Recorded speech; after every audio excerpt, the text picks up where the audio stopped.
La segunda ley de Newton, F igual a m por a, combinada con una fuerza recuperada, conduce a un movimiento que se repite a sí mismo en iguales periodos de tiempo, produciendo lo que se conoce como movimiento armónico.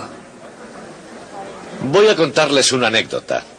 No estoy seguro de que la anécdota sea cierta, pero yo se la voy a contar de todas formas.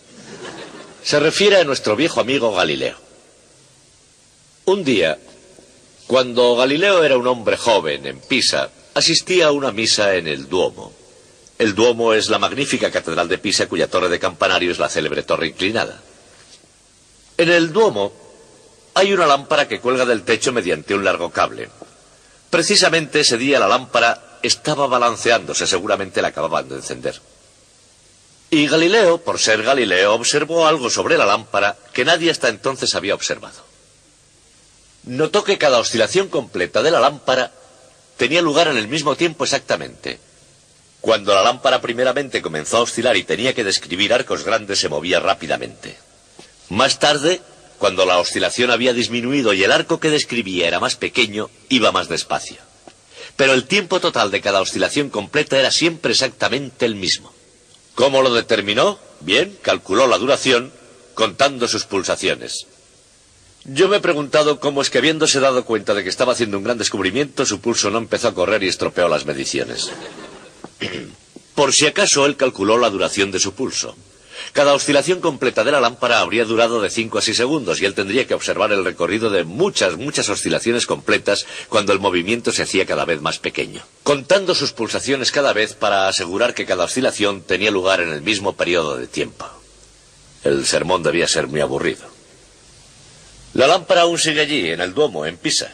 Se llama la lámpara de Galileo, y por unas cuantas liras compran una postal de ella a los emprendedores vendedores callejeros, una vez que salen a la piazza.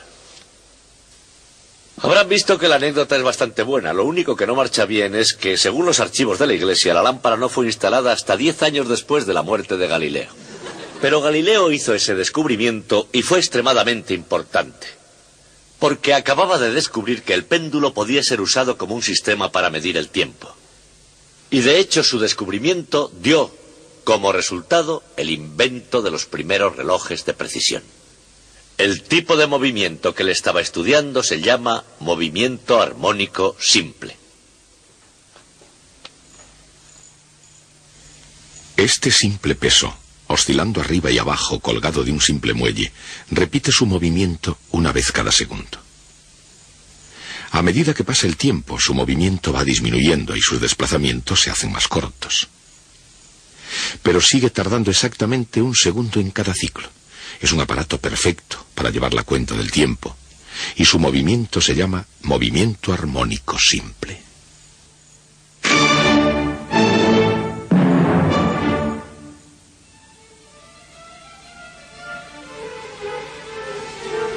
Llevar el compás tiene una connotación musical, como la tiene la palabra armónico. Esto no es un accidente del lenguaje.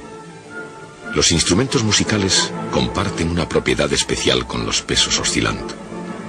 Ambos generan vibración a una cierta frecuencia, la que produce cierto tono o nota.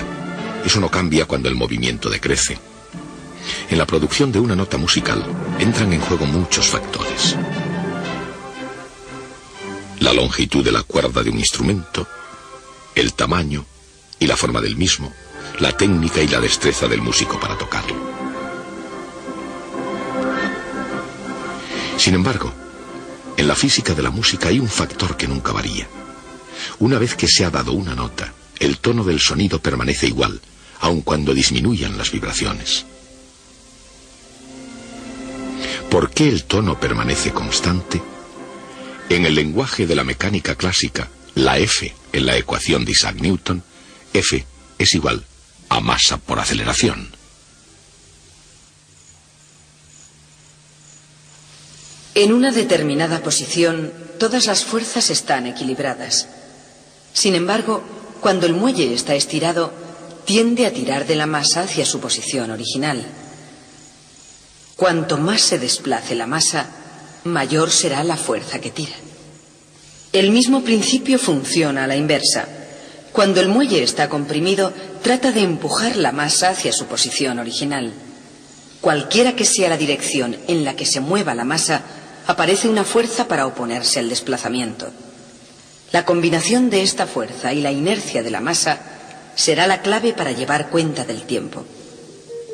En cada punto de su movimiento, la fuerza neta es proporcional y de dirección opuesta a la distancia x desde la posición de equilibrio a la masa. La ecuación es F igual a menos kx. El valor de k depende de la rigidez del muelle.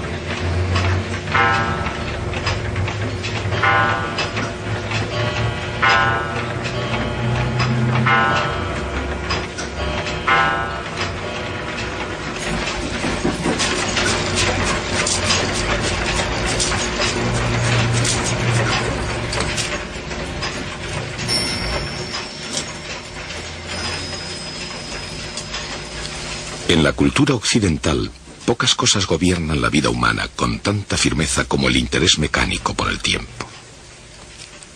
Aunque el avance de la tecnología permite a la gente tener más tiempo libre, parece existir una necesidad constante de instrumentos cada vez más precisos para medir el tiempo. La preocupación por el tiempo no es un fenómeno del ritmo frenético del siglo XX. Se desarrolló gradualmente, hora a hora, todos los días, durante miles de años. Sin embargo, la precisión en el tiempo llegó relativamente tarde en la historia. Llegó con el principio físico del movimiento armónico. Y a lo largo del camino, y a través del tiempo, el movimiento armónico se convirtió en el único medio de precisión para medir el tiempo.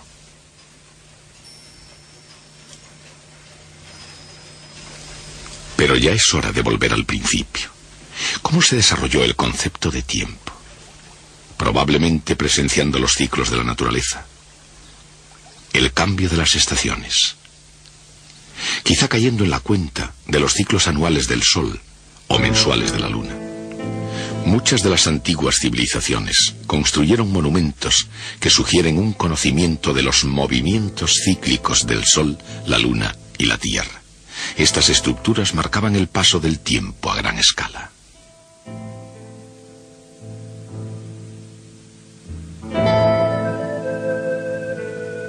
En los primeros calendarios se notan los esfuerzos por dividir los ciclos anuales en periodos más cortos.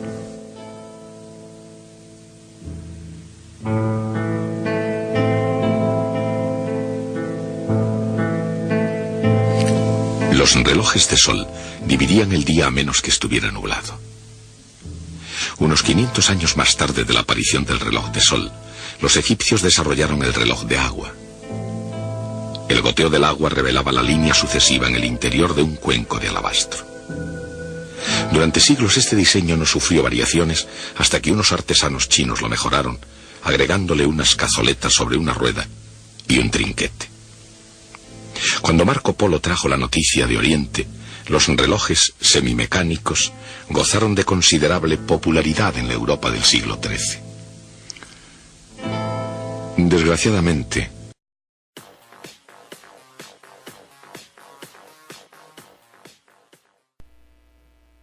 en el movimiento armónico simple, o en la palabra más general de oscilador armónico, se une desde el estudio de los péndulos hasta el de los relojes de resorte, desde los muelles hasta las oscilaciones de una viga de hormigón, desde la madera de una flauta hasta la cuerda de un piano, desde las vibraciones de la tierra en un terremoto hasta el estudio de las olas del mar.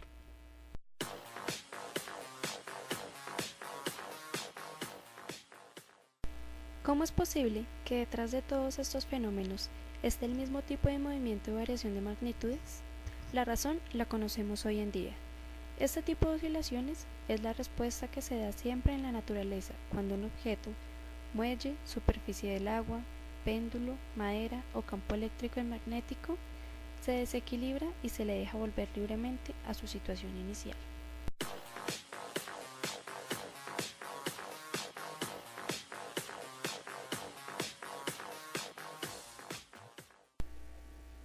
Amplitud. Distancia máxima entre el punto más alejado de una onda y el punto de equilibrio. Periodo. Tiempo transcurrido que dura un ciclo de la onda en volver a comenzar. Frecuencia. Número de ciclos que se produce en un segundo.